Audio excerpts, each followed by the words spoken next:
కూడా ఆమె action plan కూడా మనం చూసుకోవాల్సిన అవసరం ఉంది. ఇప్పుడే ఈ ప్రకటన వచ్చినటువంటి నేపథ్యంలో ఆమె కూడా కాసేపట్లో ప్రెస్ కాన్ఫరెన్స్ పెట్టే అవకాశం చాలా స్పష్టంగా కనిపిస్తుంది. మేబీ 5 o'clock లేదా 6 o'clock ప్రెస్ కాన్ఫరెన్స్ పెట్టి ఆమె అవసరమైతే ఎమ్మెల్సీకి కూడా రాజీనామా చేస్తారనేటువంటి ఊహాగానాలు వస్తున్నాయి. బట్ ఆమెకి ఇంకా ఒక 1.5 year మాత్రమే ఆమెకి ఇంకా ఎమ్మెల్సీ పదవి ఉంది కాబట్టి ఖచ్చితంగా ఎమ్మెల్సీగా ఆమె రాజీనామా చేసే అవకాశం చాలా స్పష్టంగా కనిపిస్తుంది. ఆమె సొంత పార్టీ పెట్టే ఆలోచన కూడా ఉన్నట్టుగా కూడా మనకు అందుతోంది సమాచారం. ఎస్ నరేందర్, అయితే కవిత బహిష్కరించింది పార్టీ కవితను. మరి అంటే కవిత కావాలనే బీఆర్ఎస్ పై విమర్శలు చేసింది అనుకోవచ్చా? ఎస్, ఇప్పుడు ఉన్నటువంటి పరిస్థితుల్లో ఆమె నిన్న చేసినటువంటి వ్యాఖ్యలు ఏదైతే ఉన్నాయో సంతోష్ రావు మీద కావచ్చు, పార్టీలో ఉన్నటువంటి కీలక నేత హరీష్ రావు మీద చేసినటువంటి వ్యాఖ్యలు అనేది చాలా పీక్ స్టేజ్గా మనం చూడాల్సిన అవసరం ఉంది. అంతకంటే ముందు జగదీష్ రెడ్డి మీద లిల్లీ ఫుట్ అనడం కానీ లేదా ఆయన పేరు పెట్టుకోకుండా ఇండైరెక్ట్గా మాట్లాడడం కానీ మనం చూసాం. కానీ ఇప్పుడున్నటువంటి పరిస్థితుల్లో ఇష్టానుసారంగా ఒక కీలక నేత, ఎందుకంటే కేసీఆర్ తర్వాత కేసీఆర్ అన్నటువంటి పరిస్థితి హరీష్ రావుకు ఉంటుంది. ఎందుకంటే ఆయన ఓటమి ఎరగని నేతగా సిద్దిపేటలో ఇప్పటివరకు ఓటమించిన 7 సార్లు ఎమ్మెల్యేగా ఉన్నారు, ట్రబుల్ షూటర్గా పేరుంది. అదేవిధంగా ఒక దశలో కేటీఆర్ కూడా చాలాసార్లు అన్నారు నాకంటే కూడా హరీష్ రావు అన్ని విషయాల్లో కూడా గొప్ప వ్యక్తి అని కూడా చెప్పారు. అలాంటి గొప్ప వ్యక్తిని ఇష్టానుసారంగా పార్టీలో ఉన్నటువంటి ఒక వ్యక్తి ఇష్టానుసారంగా మాట్లాడడం ఇది సరైనది కాదు అని కూడా కేటీఆర్ భావించారు. కేటీఆర్ కూడా కేసీఆర్ ఇద్దరు మాట్లాడుకున్నారు. అంతిమంగానే ఈరోజు ఈ రకమైనటువంటి చర్యలు జరిగాయని కూడా మనం అర్థం చేసుకోవాల్సిన అవసరం ఉంది. మరి కాసేపట్లో ఎమ్మెల్సీలు కావచ్చు, ఎమ్మెల్యేలు కావచ్చు, కొంతమంది పార్టీ ఆఫీస్కి రానున్నారు. ఇక్కడికి వచ్చి ఆమెకు యాంటీగా కొంతమంది ప్రెస్ కాన్ఫరెన్స్ పెట్టే అవకాశం ఉందని కూడా మనకు తెలుస్తోంది. దీని తర్వాత ఆమె కూడా ఆమె రియాక్షన్ చెప్పే అవకాశం కూడా కనిపిస్తుంది. నరేందర్, అయితే కవితపై వేటు వేసింది బీఆర్ఎస్. అయితే మరి ఇప్పుడు కవిత కొత్త పార్టీ పెట్టే అవకాశాలు ఎంతవరకు ఉన్నాయి? ఖచ్చితంగా ఇప్పుడు ఉన్నటువంటి పరిస్థితుల్లో ఆమె పార్టీ పెట్టే ఆలోచన ఉందా లేదా అనేది మనకు 1-2 daysలో క్లారిటీ వచ్చే అవకాశం ఉంది. ప్రస్తుతం ఉన్నటువంటి పరిస్థితుల్లో ఆమె బయట ఊహాగానాలు వస్తున్నాయి.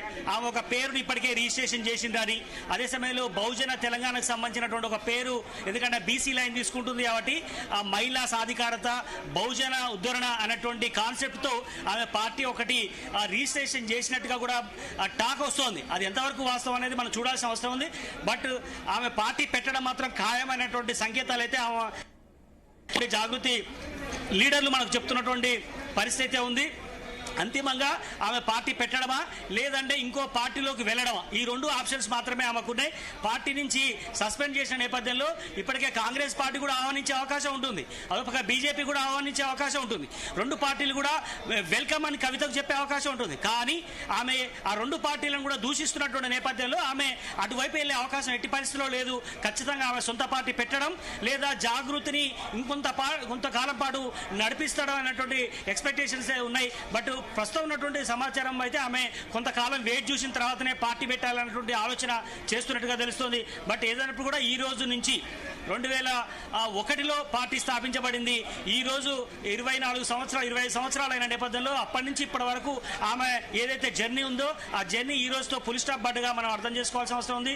సొంత అన్నతో కటిఫ్ అయింది, సొంత తండ్రితో కటిఫ్ అయిపోయింది, మొత్తం సొంత ఇప్పటివరకు హరీష్ రావు కూడా చాలా సందర్భాల్లో ఆమె మెచ్చుకున్న సందర్భాలు కూడా ఉన్నాయి. నిన్న ఒక్కనాడు మినాయించి చాలా సందర్భాల్లో హరీష్ రావుని చాలా గొప్పగా పొగిడింది. కానీ ఈ రోజు ఒక్కసారిగా ఆమె సస్పెండ్ కూడిన నేపథ్యంలో మరింతగా ఆమె రెచ్చిపోయే అవకాశం ఉంటుంది.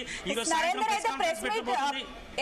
అయితే కవిత ప్రెస్ మీట్ పెట్టినప్పుడల్లా ఒక్కొక్కరి పేర్లు బయట పెడుతూ వచ్చారు. అటు హరీష్ రావు, సంతోష్ రావు, అలాగే ఇలా పేర్లు బయట పెడుతూ వచ్చారు. ఇప్పుడు బీఆర్ఎస్ సస్పెన్షన్ వేటు వేసింది, బహిష్కరించింది. ఇక ఇప్పుడు ఇంకా పేర్లు ఏవైనా బయటకు వచ్చే అవకాశాలు ఉన్నాయా? ఖచ్చితంగా ఈరోజు సాయంత్రం ఆమె ప్రెస్ కాన్ఫరెన్స్లో తన తండ్రిని ఎట్టి పరిస్థితుల్లో తిట్టే అవకాశం లేదు. ఒకవేళ ఆమె మళ్ళీ మాట్లాడాల్సిన ఆరోపణ చేయాల్సి వస్తే కేటీఆర్ మీద ఆరోపణ చేసే అవకాశం అయితే ఉంది. ఎందుకంటే కేటీఆర్ కంటే నేనేం తక్కువ కాదు అని చెప్పే ప్రయత్నం అయితే ఖచ్చితంగా ఆమె ప్రెస్ కాన్ఫరెన్స్లో చెప్పే అవకాశం ఉంది. ఎందుకంటే కేటీఆర్ ఆస్తిలో సమానమే, రాజకీయ వారసులుగా మేము సమానమే అనేటువంటి చెప్పే అవకాశం గతంలో చిట్చాట్లో చెప్పింది. బట్ ఈరోజు ఆమె ప్రెస్ కాన్ఫరెన్స్లో కూడా అదే రకమైనటువంటి ఆలోచన షేర్ చేసుకునే అవకాశం ఉంది. ఇప్పటికే హరీష్ రావు మీద ఆరోపణ చేసింది, సంతోష్ రావు మీద చేసింది, అదేవిధంగా జగదీష్ రెడ్డి మీద ఆరోపణ చేసింది, చాలా మంది మీద ఆరోపణ చేసినటువంటి నేపథ్యంలో ఈరోజు కేటీఆర్ మీద కూడా కొన్ని వ్యాఖ్యలు చేసే అవకాశం ఉందని కూడా మనకు సమాచారం అందుతోంది. బట్ అంతిమంగా మాత్రం పార్టీలో లైన్ దాటి ఆమె ముందుకు వెళ్ళినటువంటి నేపథ్యంలో ఆమె ఇష్టానుసారంగా మాట్లాడే అవకాశం కూడా ఉంది. ఇప్పటివరకు సస్పెండ్ అయితే ఏం మాట్లాడాలి, సస్పెండ్ కాకముందు ఏం మాట్లాడాలని ఆమె కొంత అనుకుంది. కానీ ఇప్పుడు సస్పెండ్ అయింది కాబట్టి ఆమె ఇక ఆ మాటలకు హద్దు అనేది ఉండదు. ఖచ్చితంగా కేటీఆర్ మీద కూడా ఆమె టార్గెట్ చేసే అవకాశం ఉంటుంది. కేసీఆర్ మినాయించి ఇక పార్టీలో ఎవరిని కూడా ఉపేక్షించే పరిస్థితి కనిపించట్లేదు. నరేందర్, అయితే కవిత ఎమ్మెల్సీ పదవిలో కొనసాగే అవకాశం ఉంటుందా? ఎస్, ఎందుకంటే ఇప్పుడు ఉన్నటువంటి పరిస్థితిలో ఆమె పార్టీ సభ్యత్వాన్ని కోల్పోయినటువంటి పరిస్థితి ఉంది. ఆమె పార్టీ నుంచి సస్పెండ్ చేసినటువంటి నేపథ్యంలో ఇక పార్టీని అంటిపెట్టుకున్నటువంటి పదవి ఏకైక పదవి ఏంటంటే ఎమ్మెల్సీ. ఆమె స్థానిక సంస్థల కోటాలో ఆ రోజు నిజామాబాద్ నుంచి కేసీఆర్, ఎందుకంటే నిజామాబాద్ నుంచి ఆమె ఎంపీగా పోటీ చేసి ఓడిపోయిన నేపథ్యంలో ఆమెకు చాలా కాలం నుంచి ఆరోపణలు పెద్ద ఎత్తున వచ్చాయి. రేవంత్ రెడ్డి కూడా స్వయంగా పిసిసి అధ్యక్షుడు ఉన్నప్పుడు ఆరోపణ చేశారు, ఇతర పార్టీల వాళ్ళు ఆరోపణ చేశారు, బండి సంజయ్ ఆరోపణ చేశారు, అరవింద్ ముఖ్యంగా ఆరోపణ చేశాడు. అంటే ఒక్కసారి ఓటమి చెందితే మళ్ళీ వాళ్ళ పార్టీలో ఉన్నటువంటి వ్యక్తులకు పదవులు ఇస్తున్నటువంటి కేసీఆర్ అనేటువంటి ఆరోపణలు కూడా కేసీఆర్ ఎదుర్కొన్నారు. అయినా ఆరోపణలు ఏమీ పట్టించుకోలేదు. ఎమ్మెల్సీగా స్థానిక సంస్థల కోటాలో ఈజీగా గెలిచేటువంటి స్థానిక సంస్థల కోటాలు నిజామాబాద్ నుంచి ఆమెను ఎన్నుకోవడం జరిగింది. ఒకసారి నిజామాబాద్ నుంచి ఆమె గెలిచింది, రెండోసారి ఆమె ఓడిపోయింది. బట్ స్థానిక సంస్థల నుంచి ఆమె గెలిచిన నేపథ్యంలో ఇప్పుడు ఆ ఎమ్మెల్సీ పదవిని అంటిపెట్టుకొని ఉంటారా లేదా రాజీనామా చేస్తారా? ఈ రెండు అంశాలు చాలా క్లియర్ కట్గా ఉన్నాయి. ఆమె నేను నిప్పు లాంటి మనిషిని, నేను ఎట్టి పరిస్థితుల్లో కూడా పార్టీలో ఇవన్నీ నేను పెద్ద పట్టించుకోను, నికార్స్ అయినటువంటి లీడర్ని అని చెప్తుంది. కాబట్టి ఖచ్చితంగా ఆమె ఎమ్మెల్సీ పదవిని ఆమె తృణప్రాయంగా వదిలిపెట్టే అవకాశం అయితే కనిపిస్తుంది.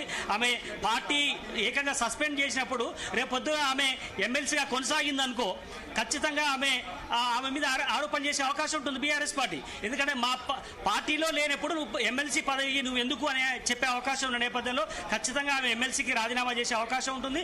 దాని తర్వాత ఉప ఎన్నికలు వస్తాయి, అప్పుడు ఆమె మళ్ళీ అదే సీట్ నుంచి పోటీ చేస్తుందా, లేదంటే రేపు అసెంబ్లీ ఎన్నికలు మళ్ళీ ఒక 3 సంవత్సరాల్లో రాబోతున్నటువంటి నేపథ్యంలో అప్పుడు పోటీ చేస్తుందా అని మనం చూడాల్సిన అవసరం ఉంది. బట్ అంతిమంగా అయితే ఆమె ఎమ్మెల్సీగా ఉండే అవకాశం అయితే లేదు.